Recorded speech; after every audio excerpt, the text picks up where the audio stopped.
Colossal. Il était temps que j'en parle, non ?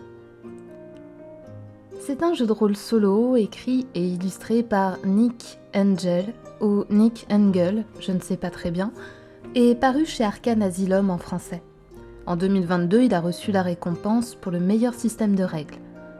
Le jeu adopte un format bande dessinée, comportant 56 pages, et coûte 22€. Attention, car bien qu'il ressemble fortement à une bande dessinée de l'extérieur, c'est un vrai livre de règles à l'intérieur. Il est vrai qu'il contient beaucoup d'illustrations et que le texte est assez épuré. D'ailleurs, je tiens à noter le choix inclusif des dessins. On retrouve beaucoup d'aventurières et tout type de morphologie et de couleur de peau. Et ça fait plaisir. Alors merci. Et sinon, de quoi ça parle ? Alors, le thème est très simple, banal. Vous êtes un explorateur en quête d'aventure dans un immense donjon nommé le Colossal. D'ailleurs, le Colossal est si vaste et immense qu'il habite un monde entier.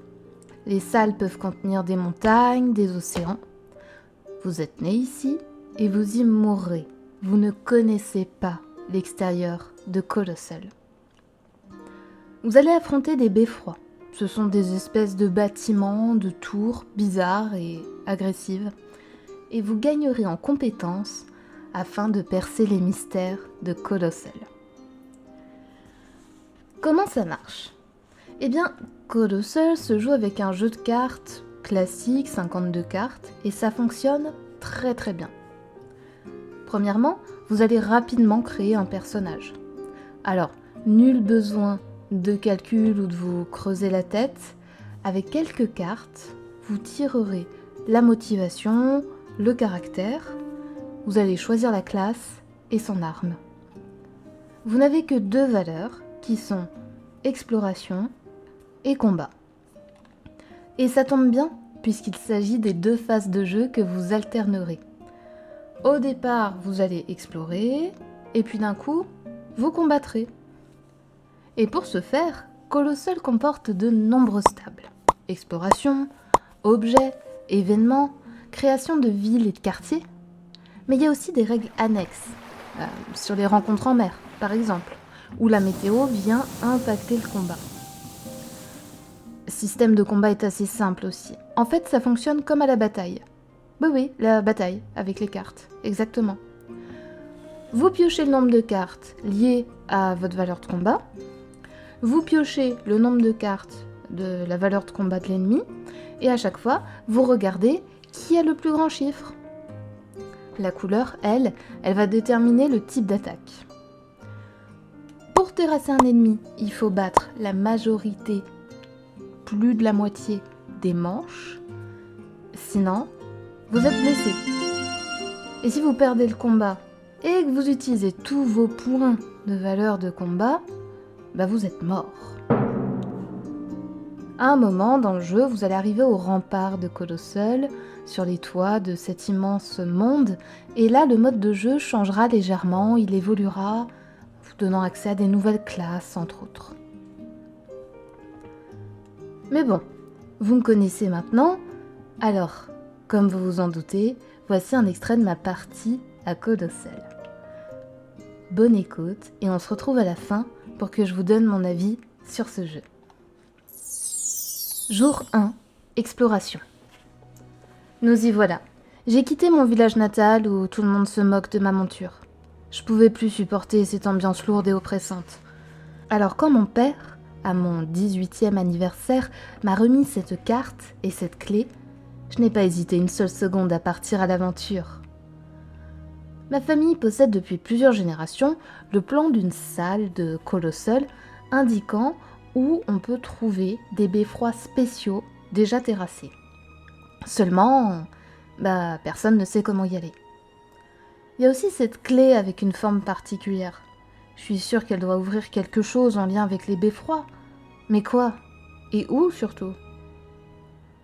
Pour trouver les réponses à mes questions, je décide de me rendre dans la grande ville voisine, monter sur le dos d'Alicia, mon autruche mécanique.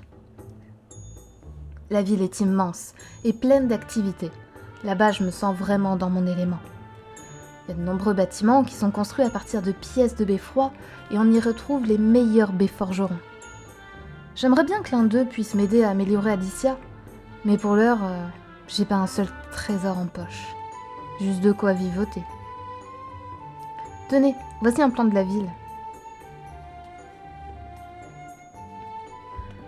Je me rends à la taverne, meilleure source d'information.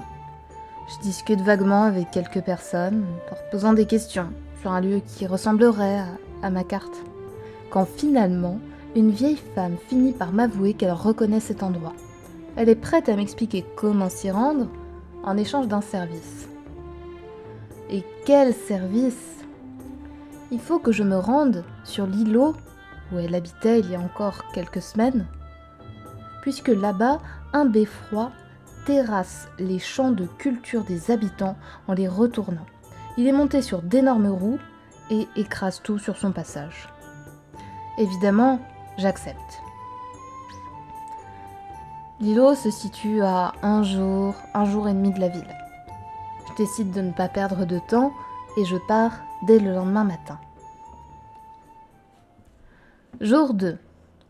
J'aurais aimé rester en ville, mais il va falloir que j'affronte seule un beffroi. Je suis pas une grande combattante, et Alicia a encore besoin d'amélioration. J'espère que ça ira quand même.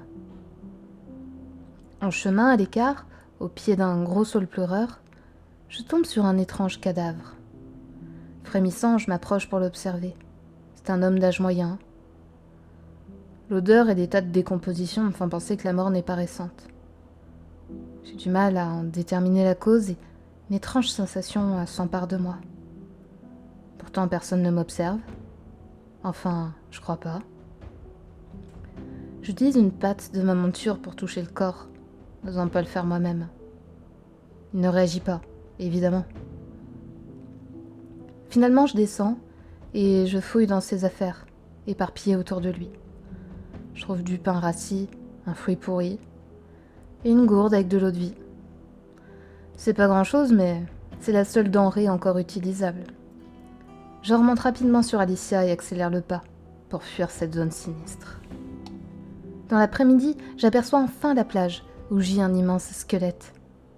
Qu'est-ce que c'est? Une baleine? Non. À quelques centaines de mètres, je m'arrête en surplomb de la colline et observe l'ossature dans son ensemble. On dirait vraiment un humain, un géant de plusieurs dizaines de mètres. C'est à la fois fascinant et terrifiant. Je contemple cet énorme crâne aux orbites vides, rêvant d'un peuple de titans aujourd'hui disparus. Finalement, dans l'une des cavités, je finis par apercevoir un peu de fumée et quelques tentes. Des hommes vêtus de sombre, armés. Certainement un camp de bandits. Je ferais mieux de les éviter et rester caché. Je passerai la nuit sur la plage, afin qu'ils ne me cherchent pas d'ennui. Par crainte d'attirer leur attention, je n'ose pas faire un feu et je mange froid une partie de mes provisions. Pour tenir le coup, je bois une petite rasade d'eau de vie. Ça me fait tousser, mais ça réchauffe. J'ai beau être à l'abri du vent, l'air marin est frais. Enveloppé dans ma couverture, je m'endors blotti contre ma monture. Jour 3. Au petit matin, je m'éveille au son des vagues et au bruit des mouettes. Je constate l'absence de fumée depuis le camp des bandits, mais je préfère détaler. Je remonte sur Alicia et j'enclenche le mode flantaison. Ce n'est pas très pratique ni très agréable, mais ça suffira pour la traverser. Elle ne sait pas encore voler, alors, comme un canard, elle flotte. Je dois relever mes jambes pour pas être mouillée. Dans l'heure, j'atteins l'îlot situé quelques kilomètres plus loin. Avant même d'accoster, j'aperçois le beffroi, tour de pierre médiévale de plusieurs mètres de haut, monté sur de grosses roues épaisses. Il est en train de réduire une parcelle de navets en s'acharnant dans un sens, puis sur l'autre, sous le regard désespéré des habitants impuissants. Je me demande quel trésor ce beffroi me permettra de récupérer, et si je pourrais utiliser certaines pièces pour améliorer Alicia. Lorsque je me pose face à lui, il se met en siège et cesse de rouler. Il me lance un rocher que j'évite de justesse en fonçant vers lui. Je lui balance un solide coup de poing dans les fondations. Celui-ci réplique avec un énorme bras qui s'abat sur moi. Je n'ai pas été assez rapide, et je sens mon épaule se déboîter. J'ai très mal. Je m'arrête, gémissante, me tenant le bras, quand je vois s'élever à nouveau un immense point de pierre au-dessus de ma tête. Je n'ai pas le temps de réagir. Je pense à Alicia, à ma famille, puis une douleur immense s'empare de mon corps et c'est le noir. Adieu. Adieu à tous. Game over. Vous l'aurez compris, je suis morte lamentablement dès le premier combat. Bon, c'est pas très grave. Surtout, ça m'a permis de vous montrer le système d'exploration, le système de combat. Si vous voulez vivre une longue aventure, ne faites pas comme moi. Avis et conclusion. Jouer à Colossal est une expérience très fluide. Le jeu est facile à prendre en main et on est guidé vraiment dans une juste mesure. Je ne jouerai pas des heures avec, comme je le ferais sur une partie utilisant un jeu de rôle multi par exemple. On a quand même vite fait le tour des options que Colossal a à offrir. Simplement, on a quand même envie de mener à bien sa quête personnelle et d'atteindre les remparts. Alors, les points forts de ce jeu, à mon avis. Il y a l'univers. Le thème est commun, mais il est traité avec originalité. Le système est à la fois simple et complet. Les explications sont fluides et accessibles. Et le tout est desservi par un design vraiment joli qui donne envie de jouer avec. Pour une personne souhaitant essayer une première fois le jeu de rôle solo, la proposition est idéale et je recommande fortement. Ou comme cadeau, un jeune ou une jeune adolescente à partir de 10-12 ans. Ça fonctionne très bien aussi à mon avis. On est loin d'un livre dont vous êtes le héros, il y a une véritable proposition ludique et l'envie de rédiger son petit journal de voyage. Une extension pour Colossal est parue il y a quelques mois, permettant de profiter de nouvelles options. J'en ferai sûrement pas l'acquisition parce que j'ai d'autres jeux dans le viseur, mais n'hésitez pas à me dire en commentaire ce que vous avez pensé de ce jeu et de son extension, si vous l'avez testé, ou simplement si cette vidéo vous a donné envie d'essayer. Je termine sur une note un peu plus personnelle. Je voulais préciser que ces dernières semaines, j'avais été très occupée par ma vie professionnelle et médicale. Ça m'a laissé assez peu de temps et d'énergie à consacrer à la chaîne. Mais je n'oublie pas l'actuel play Alcool Cajun, ni le jeu de rôle participatif autour de la Gente.